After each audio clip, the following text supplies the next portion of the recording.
Je remercie le Seigneur pour la qualité de la nourriture qu'on a commencé par recevoir depuis hier.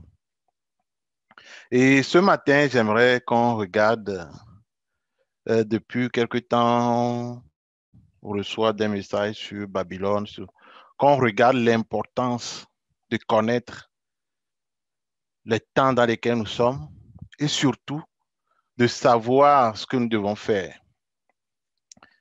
Parce que si nous ne savons pas, nous ne connaissons pas les temps et que nous ne nous préparons pas, comme on l'a vu dans les messages passés, le diable, lui, a un plan qu'il déroule.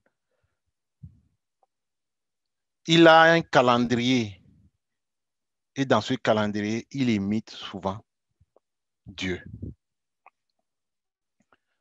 Donc, ce matin, que son esprit même nous guide pour que nous puissions comprendre la nécessité de chercher à avancer et surtout de prendre les temps et les saisons. Parce que l'Église, étant guidée par le dessein de Dieu, il y a des saisons qui sont marquées où l'Église, selon les desseins, doit accomplir certaines choses. Donc, certains événements qui sont marqués, qui doivent avoir lieu à un période de temps donné, nécessitent des actions de la part de l'Église. Parce que dans le Nouveau Testament, dans la Nouvelle Alliance, l'Église vit et agit avec chef suprême, le Seigneur, mais c'est un travail de partenariat qui se passe. Dans l'Ancien Testament, Dieu a défini le temps et les périodes. Et quand le moment arrive, le peuple sait ce qui doit être fait. Donc, le temps dans l'Ancien Testament sont dictés par les relations dans l'Ancien Testament sont dictées par le temps. Parce qu'en ce moment-là, c'était principalement des réalités terrestres. Nous allons voir dans Daniel 9, versets 1 à 4. Donc, c'était des combats terrestres principalement que le peuple devait livrer et nous parlons de la chair. Daniel 1 à 4. La première année de Darius, fils d'Assyrus de la race des Médès, lequel était devenu roi du royaume des Chaldéens, la première année de son règne, moi, Daniel, je vis par les livres qui devaient s'écouler 70 ans pour les ruines de Jérusalem, d'après le nombre des années dont l'Éternel avait parlé à Jérémie le prophète. Je tournai ma face vers le Seigneur Dieu afin de recourir à la prière et aux supplications en jeûnant et en prenant le sac et la cendre. Je priai l'Éternel, mon Dieu, et je lui fis cette confession. Seigneur Dieu grand et redoutable, toi qui gardes ton alliance et qui fais miséricorde à ceux qui t'aiment et qui observent tes commandements. Amen. Je continue? Amen. Donc, c'est un exemple typique ici. Nous voyons que... Non, c'est bon. Est-ce que tu me reçois très bien, Oui, c'est frère? bien. Amen. Oui. OK, parfait. Donc, nous voyons ici qu'il y a un thème marqué. Le verset nous dit, la première année de son règne, moi, Daniel, je considérais dans les livres le nombre d'années que l'Éternel avait indiqué au prophète Jérémie. C'était un temps marqué. Et ce temps-là, et pendant lequel Jérusalem devait rester en ruine, c'est-à-dire 70 ans. C'était fixé à l'avance. Et dès que ça arrive, Daniel, en constatant ça, il a pris des actions. Mais dans la nouvelle alliance, le peuple de Dieu qui vit en partenariat au travers de l'Église, ce sont des classes d'individus. Et ces classes d'individus, individuellement, agissent selon leur rang dans l'accomplissement des événements. Donc, cette classe, l'Église s'associe pour provoquer tous les événements qui doivent être réalisés, qui doivent se réaliser. Donc, nous allons prendre 2 Corinthiens 6, dans lequel Paul nous indique cette alliance-là, cette espèce de partenariat que nous vivons aujourd'hui.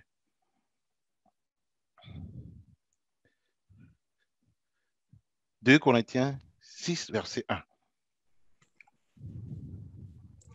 Puisque nous travaillons avec Dieu, nous vous exhortons à ne pas recevoir la grâce de Dieu en vain. » Amen.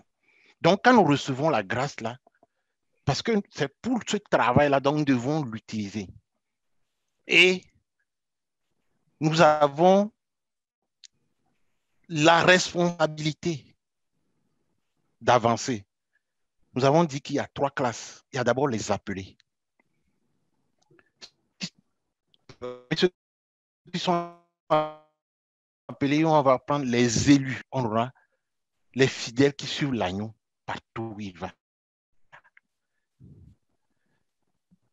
Donc, la mesure dans laquelle nous influençons le programme de Dieu pour le faire, c'est ou le retarder. On peut le retarder. Ça dépend aussi de la classe dans laquelle on est. Et dans chaque classe, on peut monter. Quand tu es appelé, tu dois travailler pour devenir élu. Tu dois travailler pour changer de classe. Mais de la même manière, si tu ne travailles pas, tu peux rétrograder. Et c'est dans cette espèce, dans ce cas-là, où si tu n'avances pas, que tu retardes l'œuvre de Dieu. Mais dans cette œuvre-là, nous ne sommes pas seuls. Il y a l'ennemi qui est à côté. Donc, comme si nous nous trouvons sur un terrain de bataille. Tu ne peux pas être sur un terrain de bataille où l'ennemi est devant toi et tu vas dormir. Et tu ne peux pas prendre l'avance et dire, OK, j'ai pris l'avance, je vais commencer par dormir. D'où l'importance de connaître l'œuvre de l'ennemi. D'où l'importance de mettre l'accent sur les manières dont il peut vouloir nous amadouer, nous avoir. Et le diable aussi, il a son agenda qui sont contraires à l'agenda de Dieu. Nous allons voir dans Ésaïe son agenda, le plan qu'il a pour contrer les actions de Dieu. Ésaïe 14.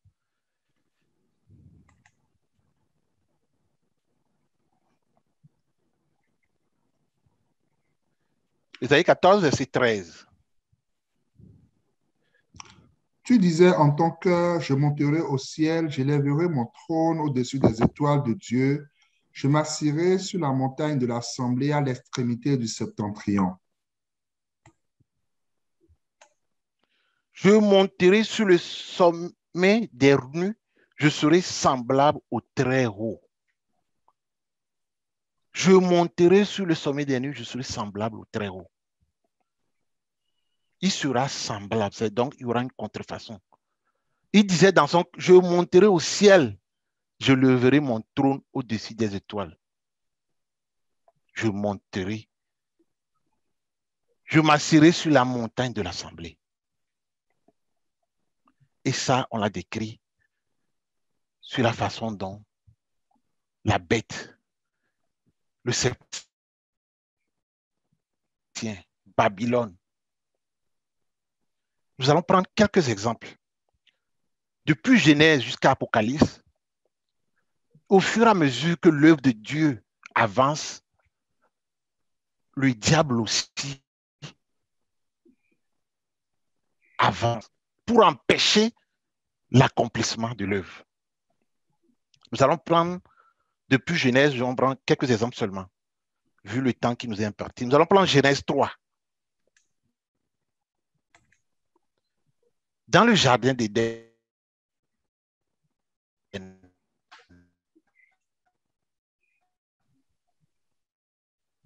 le diable est arrivé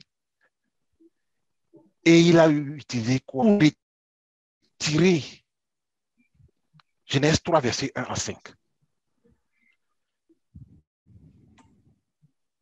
Le serpent était le plus rusé de tous les animaux des champs que l'Éternel Dieu avait fait. Il dit à la femme, Dieu a-t-il réellement dit, vous ne mangerez pas de tous les arbres du jardin? La femme répondit au serpent, nous mangeons du fruit des arbres du jardin. Mais quant au fruit de l'arbre qui est au milieu du jardin, Dieu a dit, vous n'en mangerez point et vous n'y toucherez point de peur que vous ne mouriez.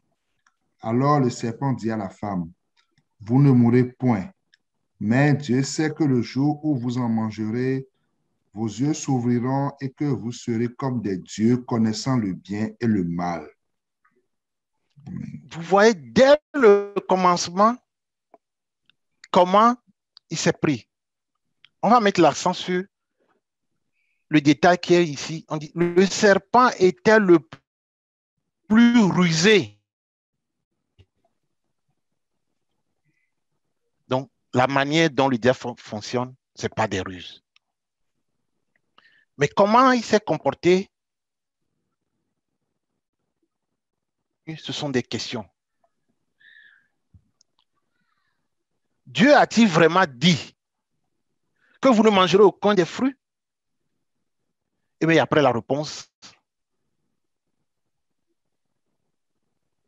il est passé par des ruses pour provoquer la femme à manger. Et par la suite, nous connaissons ce qui s'est passé.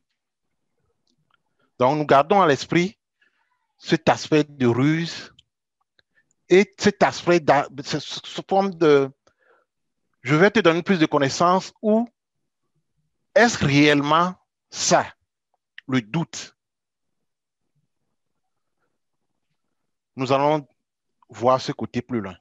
Nous allons prendre un deuxième exemple. Nous allons parler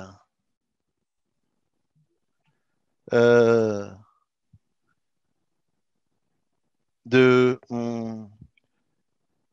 Apocalypse 12, versets 1 et 3.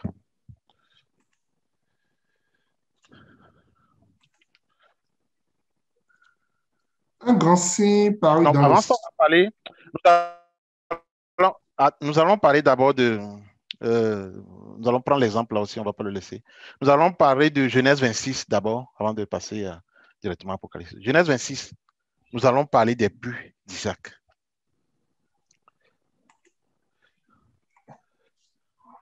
Nous allons prendre quelques versets seulement. Nous allons prendre à partir du verset 18.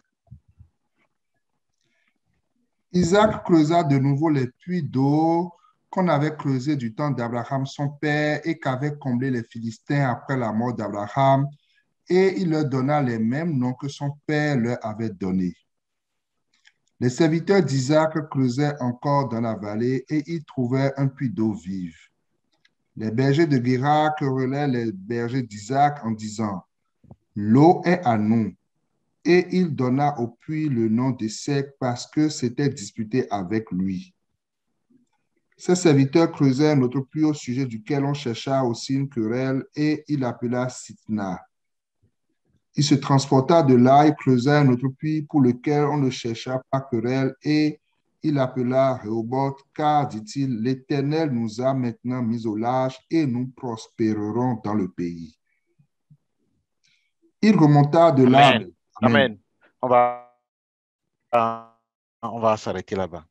Ici, quand on parle dans les paroles prophétiques, quand on parle de puits de l'eau, on sait que c'est la parole. Donc, l'exemple ici, ce que nous allons ressortir en tant qu'Église, quand la parole, ici, nous savons que, et ce verset dit, Isaac creusa de nouveau les puits qu'on avait creusés à l'époque de son père Abraham. Quand nous parlons de rétablir les fondations, de ramener et d'aller à la conquête de que le diable, ici on parle de Philistins, vont venir nous empêcher. Mais ici, il est clair que l'eau qu'on vient de trouver, la signification dit eau vive. Il dit, les serviteurs d'Isaac creusaient encore dans la vallée, verset 19, et y trouvaient un puits d'eau vive. Au moment où nous nous préparons, où l'Église rentre dans une phase de conquête,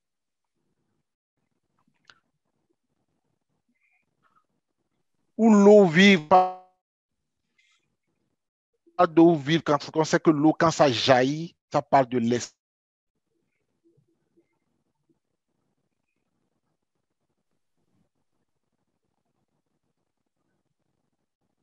De guérage, chercher querelle ou belle. Vive que tu as trouvé, c'est à nous. Nous gardons ça en esprit et nous continuons dans Apocalypse. Apocalypse 12, verset 1 à 2. Un grand signe parut dans le ciel, une femme enveloppée du soleil, la lune sous ses pieds et une couronne de 12 étoiles sur sa tête. Elle était enceinte et elle criait, étant en travail et dans les douleurs de l'enfantement. Amen. Et ici, nous voyons signification. Un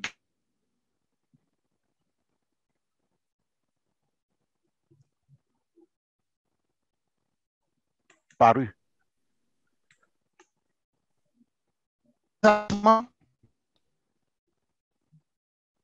Dès qu'ils ont trouvé l'eau vive, immédiatement. Et la Bible dit ici, un grand signe parut dans le ciel. Nous savons que dans Apocalypse, comme on l'avait dit, il y a plusieurs lignes de démarcation dans l'Apocalypse. Et quand nous lisons, nous faisons attention à ces lignes de démarcation. À partir du verset 4, dans l'Apocalypse 4, où Jean est monté, c'est des choses qui devaient arriver. Donc ici, nous parlons des choses à arriver, à venir. Mais ici, nous ne sommes plus dans l'Ancien Testament, ce n'est plus des combats dans la chair. Nous sommes dans des combats spirituels dans cette nouvelle alliance. Et immédiatement après, au verset 3, la Bible précise qu'il y a eu un autre signe qui est apparu. Un autre signe parut encore dans le ciel. Et voici, c'était un grand dragon, rouge, et 7 têtes et 10 cornes. Tête, 7 diadèmes. Donc,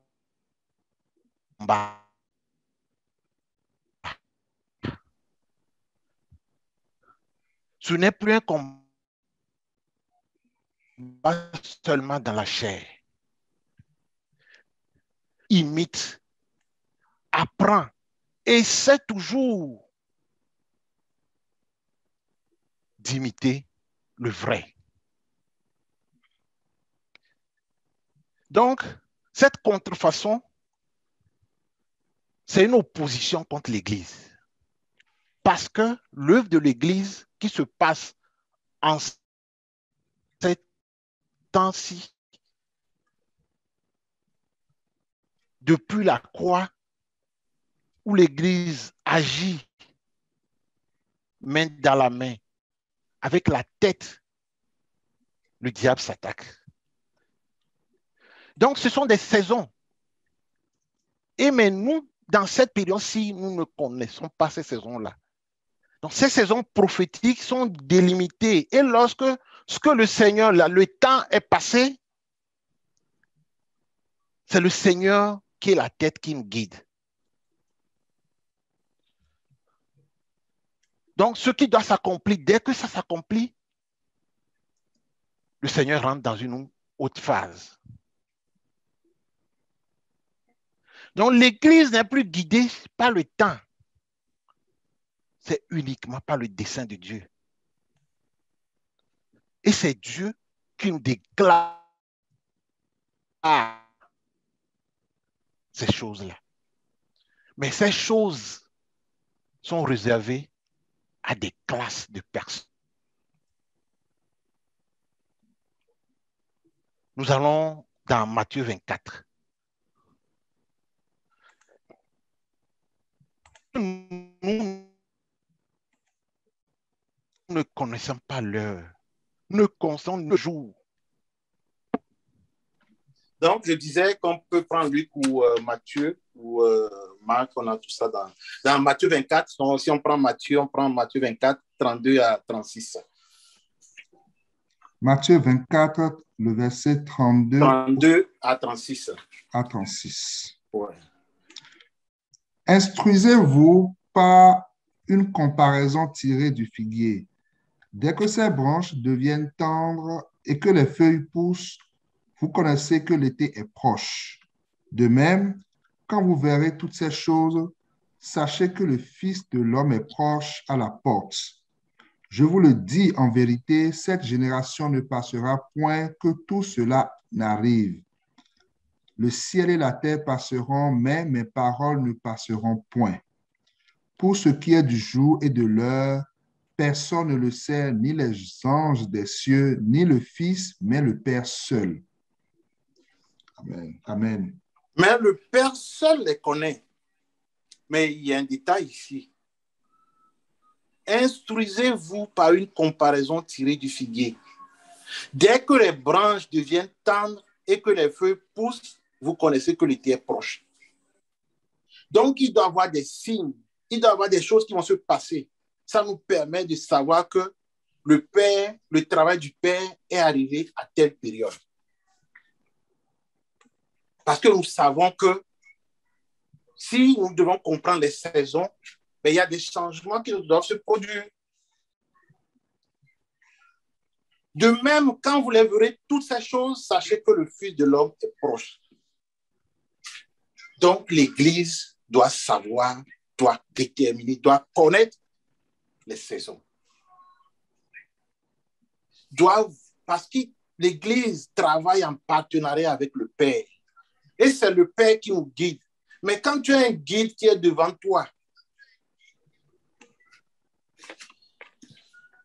et tu ne sais pas, tu ne comprends pas la façon dont il fonctionne, ben ce n'est plus un guide. Et au même moment, il y a l'adversaire qui est à côté.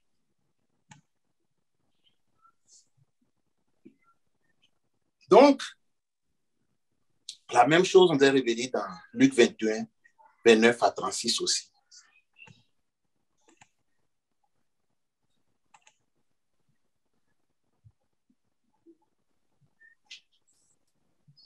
Parce qu'on va prendre Luc. Luc, il y a un détail là-bas que j'aimerais qu'on fasse ressortir. Okay. Prenez garde à vous-même. On va prendre Luc 29 à 36. Et il leur dit une comparaison. Voyez le figuier et tous les arbres. Dès qu'ils ont poussé, vous connaissez de vous-même en regardant que déjà l'été est proche. De même, quand vous verrez ces choses arriver, Sachez que le royaume de Dieu est proche. Je vous le dis en vérité, cette génération ne passera point que tout cela n'arrive. Le ciel et la terre passeront, mais mes paroles ne passeront point. Verset 34. Prenez garde à vous-même, de crainte que vos cœurs ne s'appesantissent par les essais du manger et du boire et par les soucis de la vie, et que ce jour ne vienne sur vous à l'improviste. Car il viendra comme un filet sur tous ceux qui habitent sur la face de toute la terre. Veillez donc et priez en tout temps afin que vous ayez la force d'échapper à toutes ces choses qui arriveront et de paraître debout devant le Fils de l'homme. Amen. Amen. Prenez garde à vous-même de craindre que vos cœurs ne s'appesantissent par l'excès du manger et du boire et par les soucis de la vie. Et que ce jour ne vienne sur vous à l'improviste. Car il viendra comme un filet sur tous ceux qui habitent sur la face de toute la terre.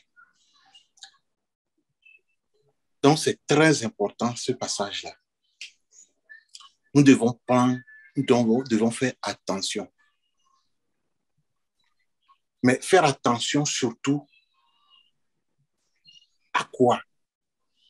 À nos cœurs. À nos cœurs.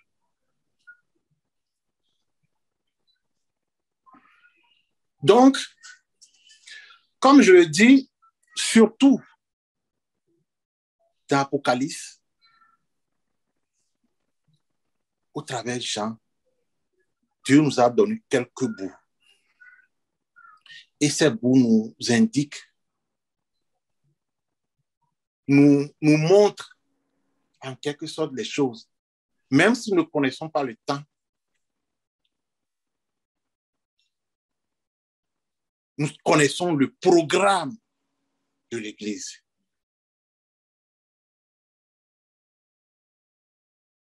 Et nous savons que dans ces programmes-là, il y a des temps.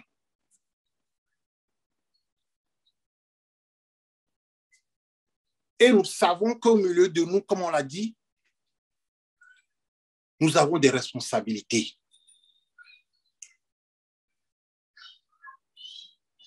Quand on est appelé, quand on a reçu Christ, quand on est rentré, on doit travailler pour avancer, devenir, changer de classe. Parce que c'est des différents niveaux de réponse que nous avons. Parce que nous savons que le chef suprême qui nous conduit, quand il veut faire son œuvre, c'est un partenariat. Et comme nous sommes en partenariat, qu'est-ce qu'il fait? Il voit dans les classes ceux-là qui sont les appelés, ceux-là qui sont les fidèles. Il les prend, il les consacre. Et dans cette consécration, il y a des exigences.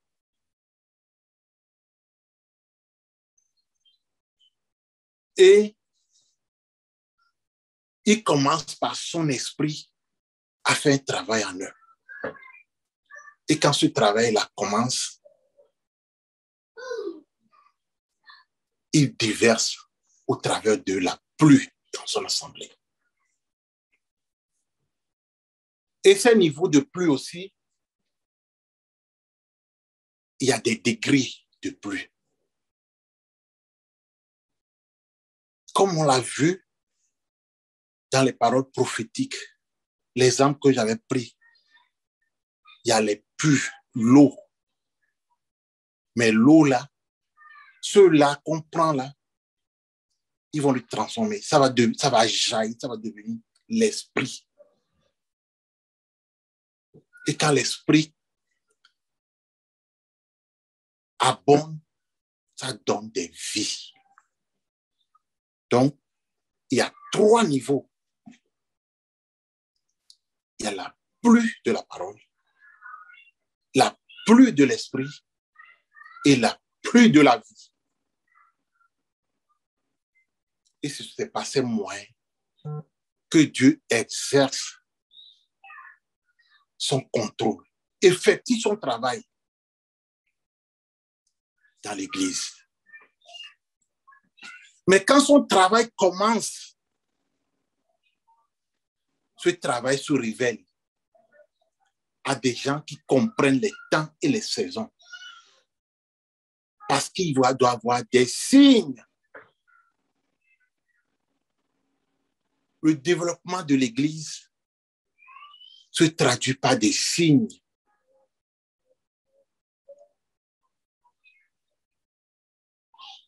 Dans Matthieu 24, il nous dit de faire attention, de comprendre les temps, de prendre l'exemple sur le figuier.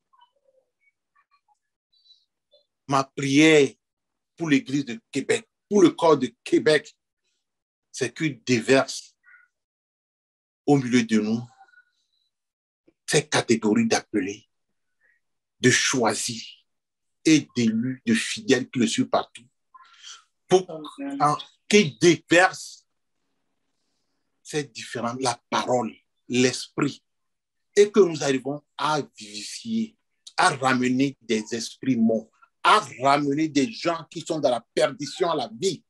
Amen. Amen. Et que ce soit des réalités qui deviennent visibles à nous, que nous ne marchons pas dans l'obscurité. Parce que quand nous marchons dans l'obscurité, c'est là où la bataille, dont nous connaissons déjà les résultats, que Dieu nous a révélés. Mais le diable, la Bible déclare que c'est lui l'accusateur. Donc, quand les signes commencent par arriver, le diable aussi se réveille.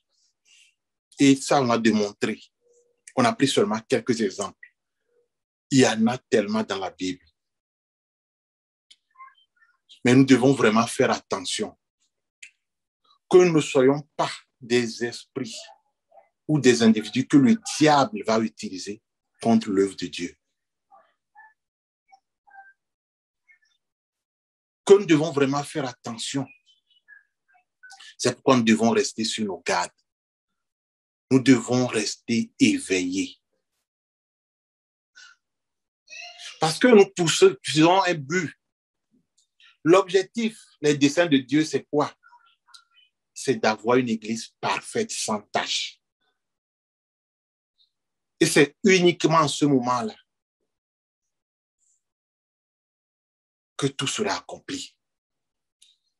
Dans Romains 11, Paul nous dit, au Romains 11, 26, et ainsi tout Israël sera sauvé, selon qu'il est écrit. Le libérateur viendra de Sion et détournera de Jacob les impiétés. Et ce sera mon alliance avec eux lorsque j'ôterai leurs péchés. Le libérateur viendra de Sion et chassera l'impiété de Jacob. Donc, l'Israël dans la chair, là où nous parlons là, ils sont aveuglés jusqu'à ce que la perfection de l'Église là soit accomplie.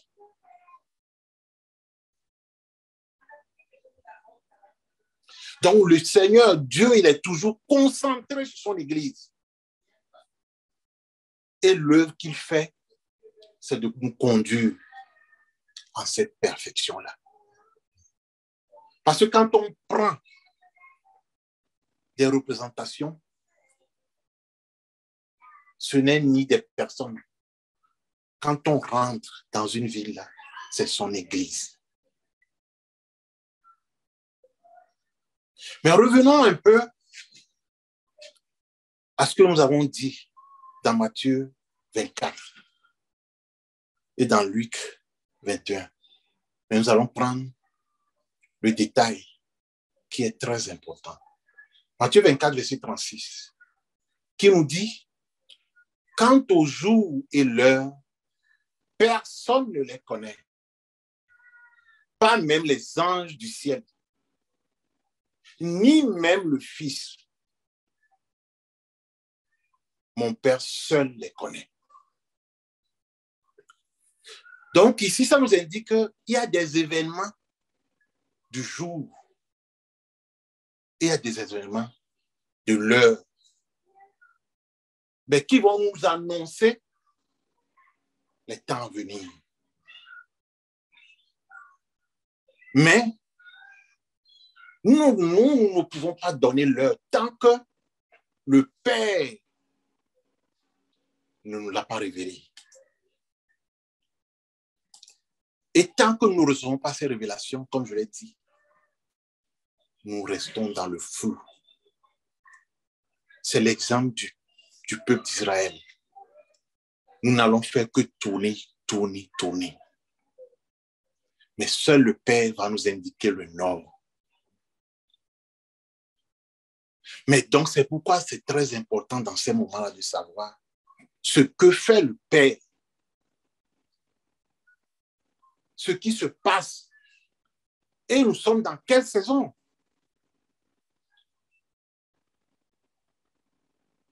Donc, nous ne pouvons avancer que lorsque nous le recevons. Mais pour recevoir, il faut que nous soyons parfaits. Et l'Église doit être parfaite.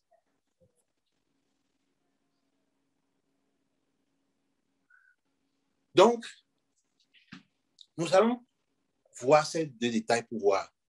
Allons dans Apocalypse 12 pour voir le signe.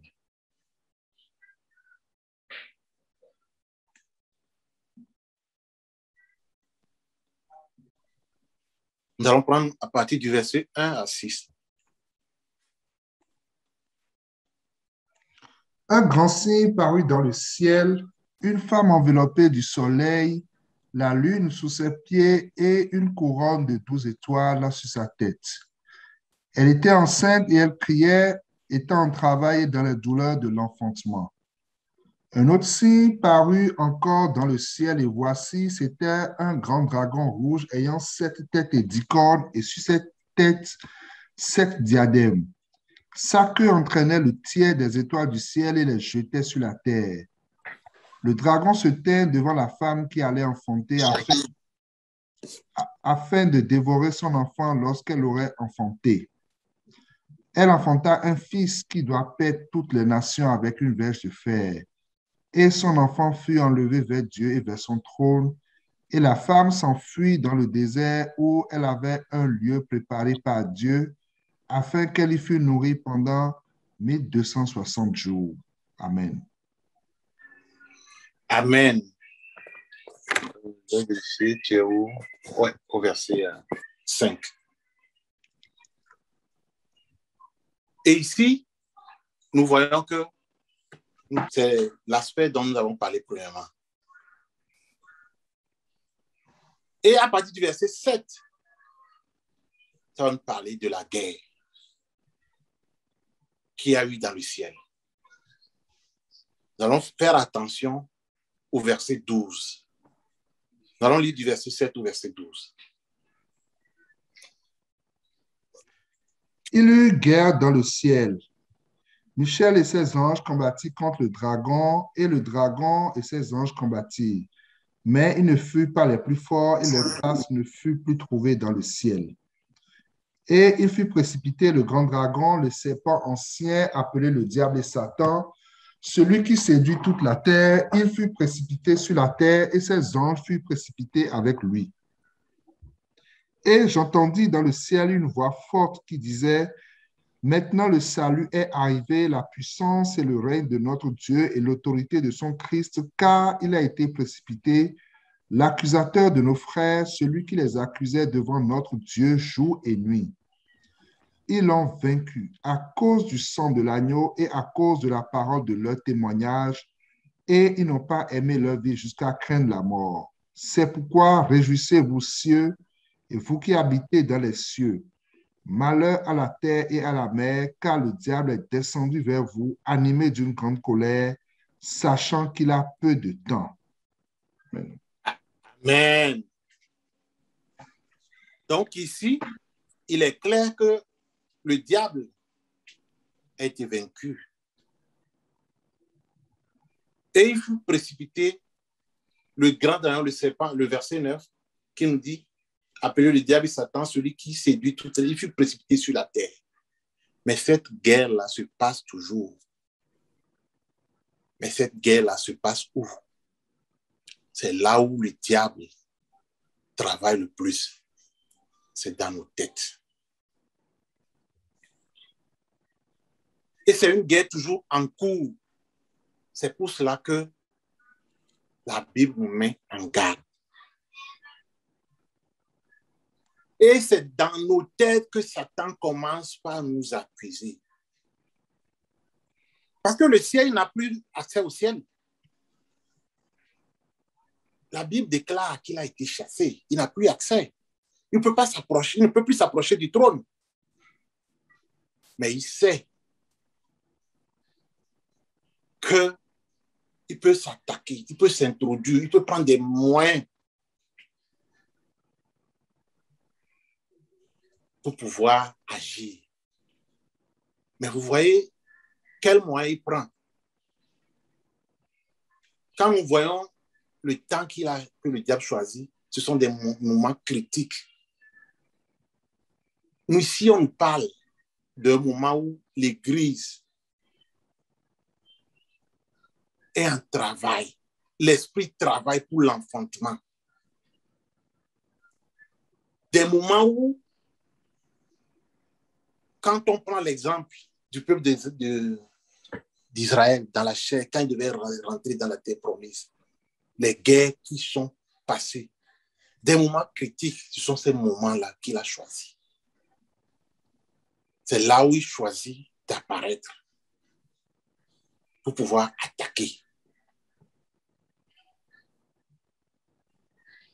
Et il veut prendre le contrôle au travers nos raisonnements. Mais il commence par des questions, par des remises en question. Il commence toujours par nous accuser. Avant de nous détourner. C'est pourquoi Jésus nous mettait en garde.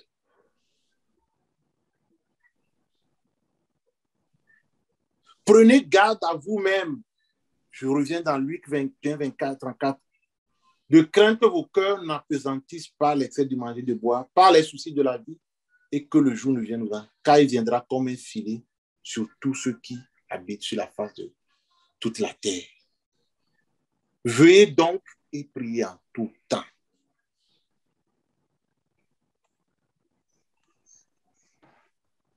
Et nous voyons ici dans Apocalypse 12, qui nous annonce une ligne de démarcation. La fin des activités actuelles. Parce que nous avons dit qu'il y a des lignes. Et dans Matthieu 24, on dit il y aura le jour.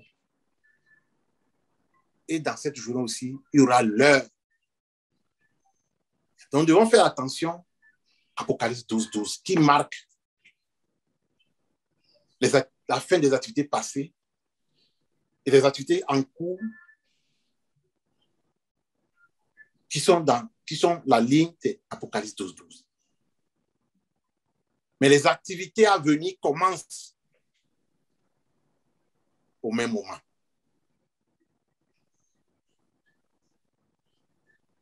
Donc, en concluant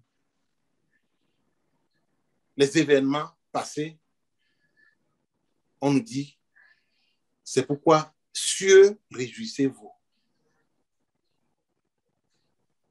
Et vous qui habitez en eux.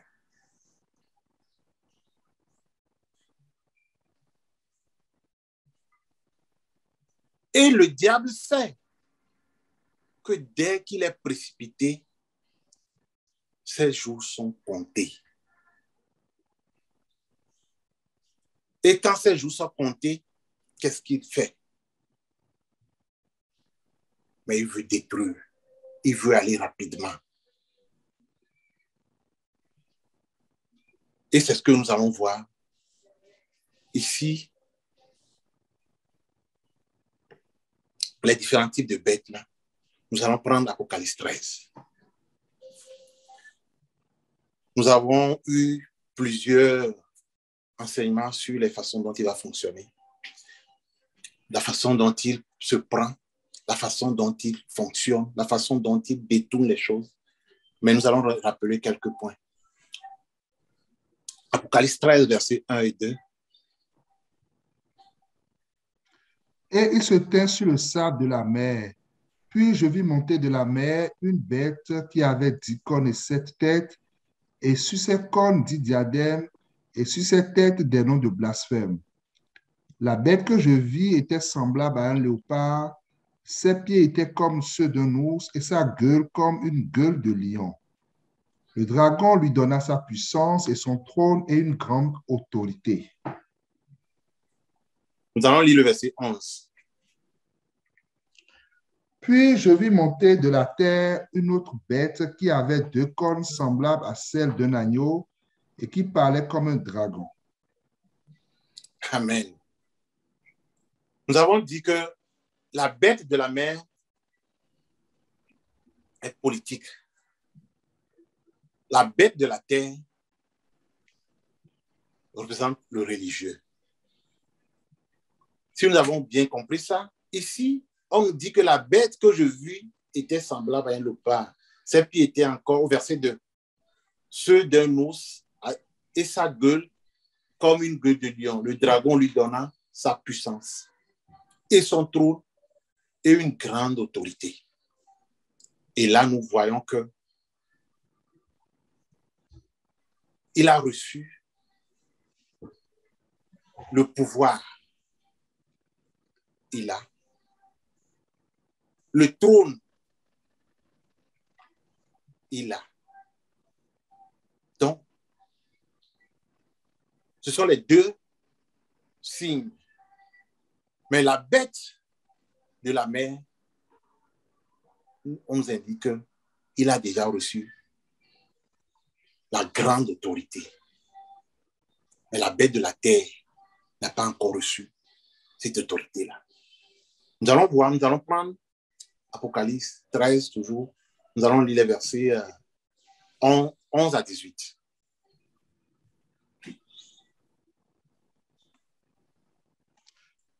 Puis je vis monter de la terre une autre bête qui avait 2 cornes semblables à celles d'un agneau et qui parlait comme un dragon.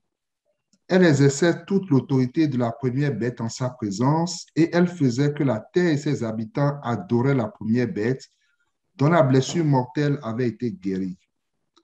Elle opérait de grands prodiges, même jusqu'à faire descendre du feu du ciel sur la terre à la vue des hommes. Et elle séduisait les habitants de la terre par les prodiges qui lui étaient donnés d'opérer en présence de la bête, disant aux habitants de la terre de faire une image à la bête qui avait la blessure de l'épée et qui vivait. Et il lui fut donné d'animer l'image de la bête, afin que l'image de la bête parlât, et qu'elle fit que tous ceux qui n'adoraient pas l'image de la bête fussent tués. Et elle fit que tous, petits et grands, riches et pauvres, libres et esclaves, reçussent une marque sur leur main droite ou sur leur front, et que personne ne put acheter ni vendre sans avoir la marque, le nom de la bête ou le nombre de son nom. C'est ici la sagesse. Que celui qui a de l'intelligence calcule le nombre de la bête, car c'est un nombre d'hommes et son nombre est 666. Amen. Nous allons, le temps nous presse, nous allons prendre nous allons montrer un peu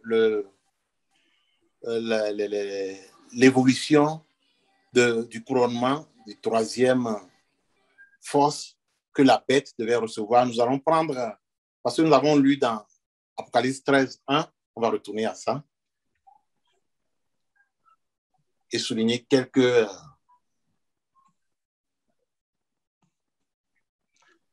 Apocalypse 13, 1. Okay. Et il se tint sur le sable de la mer.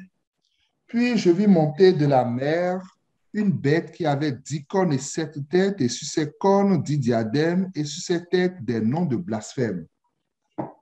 Amen. Mais là, quand on était dans Apocalypse 12, 3, nous avons vu qu'il y avait la couronne sur sa tête. Il y a une différence. Apocalypse 12, 3 et Apocalypse 13, 1. Les couronnes ne sont plus sur la tête, sur les têtes ici, mais Apocalypse 12, 3, on avait les couronnes sur sa tête. Donc, les couronnes seront sur les cornes. Et c'est ce que nous allons voir un peu plus long que après, quand l'Église va rentrer dans son accomplissement, c'est en ce moment-là uniquement que le religieux peut avoir. Donc, vous pouvez montrer Apocalypse 12, 3 aussi, pour qu'on ressort un peu cette différence-là. Parce qu'il a reçu l'autorité, mais il manque toujours. Il a reçu, il lui manque toujours cette autorité-là. Mais le pouvoir politique, eux, ils ont tout, ils ont l'autorité, ils ont tout.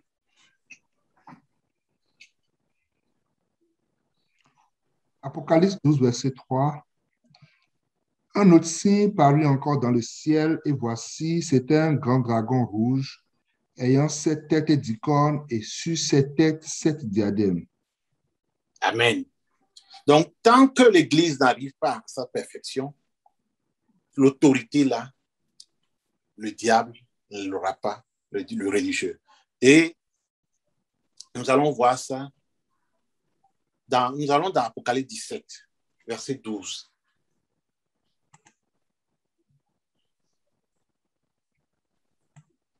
Et nous allons montrer la similitude entre la description du dragon rouge, de la bête sur laquelle la femme est assise, et de la bête hors de la mer. Apocalypse 17, verset 12. Les 10 cornes que tu as vues sont 10 rois qui n'ont pas encore reçu de royaume, mais qui reçoivent autorité comme rois pendant 1 heure avec la bête. Et bien, ils vont recevoir l'autorité royale en les assurant avec la bête 1 heure. Et donc, Dieu se concentre sur la conduite actuellement pour les 2 phases finales du développement de l'Église. Je pense qu'on peut continuer un peu pour montrer ces différences-là. Allons dans Psaume 110.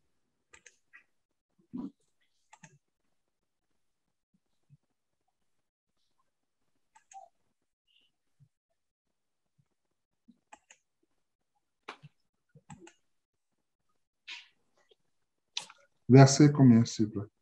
Nous allons lire tout. OK. Psaume de David, psaume. Parole de l'Éternel à mon Seigneur. Assieds-toi à ma droite jusqu'à ce que je fasse de tes ennemis ton marchepied. L'Éternel étendra de Sion le spectre de ta puissance. Domine au milieu de tes ennemis. Ton peuple est plein d'ardeur quand tu rassembles ton armée. Avec tes ornements sacrés du sein de l'aurore, ta jeunesse vient à toi comme une rosée. L'Éternel l'a juré et il ne s'en repentira point. Tu es sacrificateur pour toujours à la manière de Melchisédek. Le Seigneur à ta droite brise des rois au jour de sa colère. Il exerce la justice parmi les nations. Tout est plein de cadavres. Il brise des têtes sur toute l'étendue du pays. Il boit au torrent pendant la marche. C'est pourquoi il relève la tête. Amen. Donc, on voit ici Parole de l'Éternel, mon Seigneur, assieds-toi jusqu'à ce que je fasse de tes ennemis ton marchepied. Au verset 2, l'Éternel étendra de Sion le sceptre de ta puissance. Domine au milieu de tes ennemis. Verset 3, ton peuple est plein d'ardeur quand tu rassembles ton armée. Avec tes ornements sacrés, tu ceins de l'aurore ta jeunesse, vient à toi comme une rosée. Et donc ici, la première chose, c'est au verset 5, le Seigneur à ta droite brise des rois au jour de sa colère. Il exerce la justice parmi les nations. Tout est plein de cadavres. Il brise les têtes sur toute l'étendue du pays. Donc, il y a une première chose qu'on doit prendre ici, le verset 3 et le verset 5. Ton peuple est plein d'ardeur quand tu ressembles ton armée avec des ornements sacrés. Et le verset 5, le Seigneur à ta droite brise des rois au jour de sa colère. Ici, nous allons voir la distinction entre le jour de sa puissance et le jour de sa colère. Le jour de sa puissance représente le verset 2, où il donne la puissance à son Église. Et nous, c'est cette puissance-là que nous aurons pour pouvoir détruire le diable. C'est ce qui fait que le diable ne peut pas laisser l'Église en paix. L'Éternel étendra de Sion le sceptre de ta puissance. Domine au milieu de tes ennemis. Donc, il y aura le jour de sa puissance. Et c'est en cette période-là, c'est pendant ce temps que Dieu va habiliter particulièrement l'Église. Et il va nous donner une onction spéciale avec des moyens pour pouvoir briser. Et c'est là où on verra des signes. La guérison. Et il dit, l'Église va aller de l'avant avec une onction de guérison, de fécondité. Et c'est la première récolte. La moisson, là, c'est pour nous. Et c'est la période où Dieu agit pour habiliter particulièrement l'Église. Et nous savons que c'est le jour de sa miséricorde et de sa rédemption pour nous. Parce que avant son jugement, il se souvient de sa miséricorde. Donc, c'est le jour qui est réservé à nous. Ce jour-là, nous aurons l'autorité de juger le diable.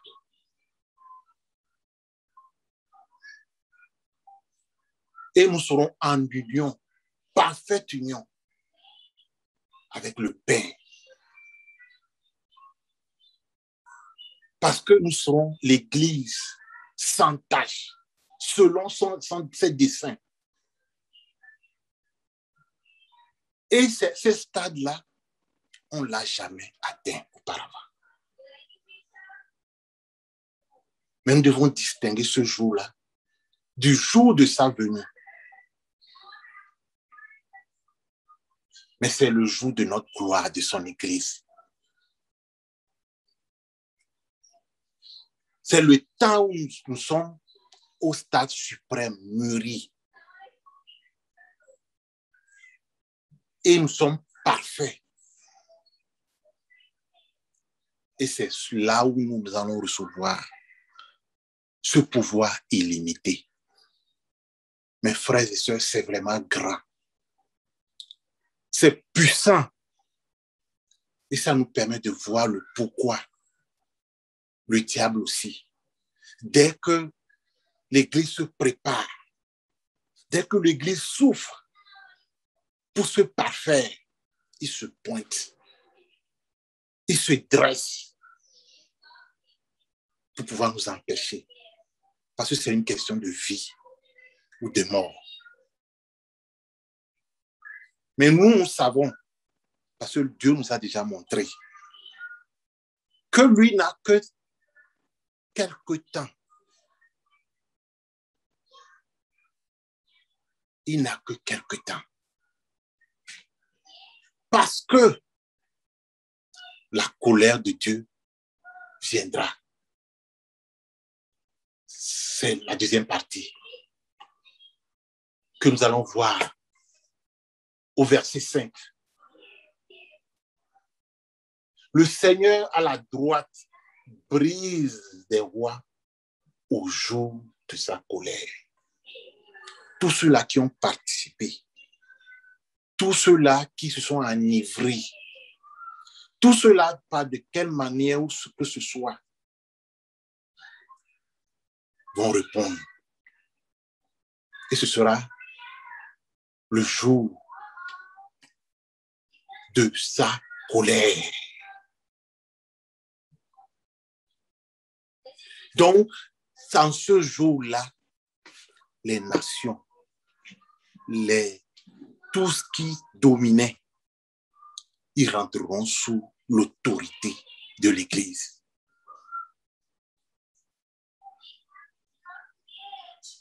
Sous la direction de Dieu. Nous allons voir la distinction entre ces deux-là et nous allons nous arrêter. Et quand, si Dieu le permet, nous allons reprendre le psaume 110. Là. Mais nous allons marquer ces deux temps-là. Nous allons le montrer. Comme on l'a dit, il y a des repères dans l'Apocalypse qui nous révèlent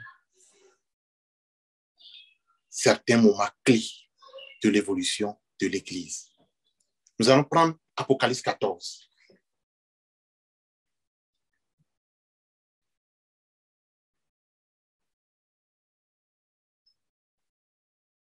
Nous allons prendre Apocalypse 14 et nous allons montrer du verset 14 au verset 17 qui représente le jour de sa gloire.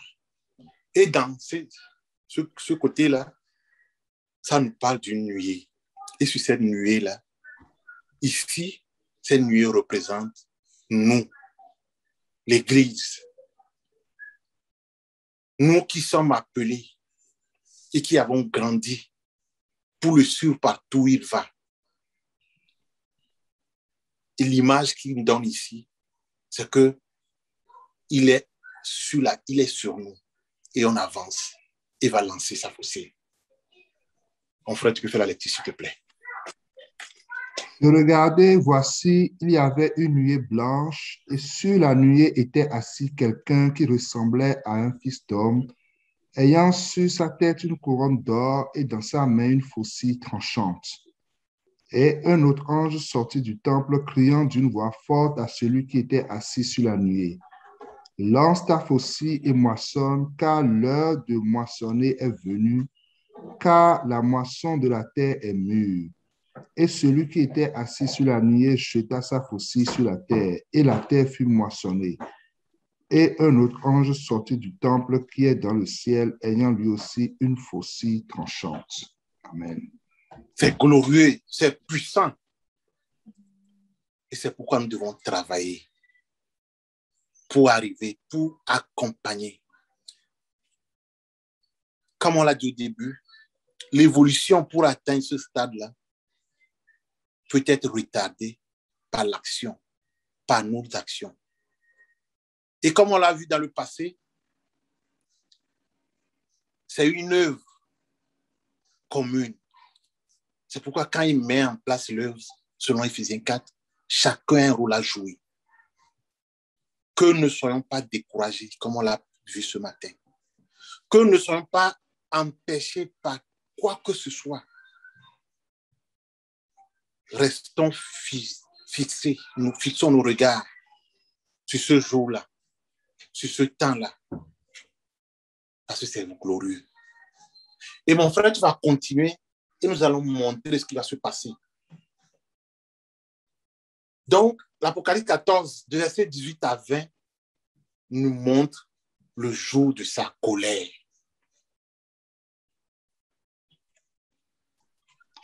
Et un autre ange qui avait autorité sur le feu sortit de l'autel et s'adressa d'une voix forte à celui qui avait la faucille tranchante, disant, lance ta faucille tranchante et vendange les grappes de la vigne de la terre, car les raisins de la terre sont mûrs. Et l'ange jeta sa faucille sur la terre, et il vendangea la vigne de la terre et jeta la vendange dans la grande cuve de la colère de Dieu. Et la cuve fut foulée hors de la ville, et du sang sortit de la cuve jusqu'aux morts des chevaux sur une étendue de 1600 stades. Amen. Amen. Et en ce jour de la colère, nous allons vendre la vigne de la terre. Et la grande queue de la colère de Dieu, et la queue fut foulée hors de la ville. Que l'Éternel nous fasse grâce, que par nos actions, nous puissions connaître les temps, nous puissions rentrer dans le dessein de Dieu, pour que le gris puisse grandir jusqu'à atteindre ce stade où nous allons accomplir ces choses, où nous allons voir ces pouvoirs illimités. C'est glorieux ce qui nous attend. Et nous ne courons pas dans le vide. Nous ne courons pas pour une couronne terrestre. Nous courons, nous luttons pour amener l'Église à la perfection. Et nous courons pour être consacrés, pour que le Seigneur puisse nous prendre, nous utiliser, pour que tout ce qui peut prendre place, sa parole, son esprit. Et nous prions spécialement pour cette ville, pour les âmes qui seront restaurées, pour les vies qui sont en captivité. Que l'Éternel nous ouvre les yeux comme Daniel, pour que nous puissions savoir que nous sommes dans cette époque-là, ce temps de la fin. Nous devons prendre telle action.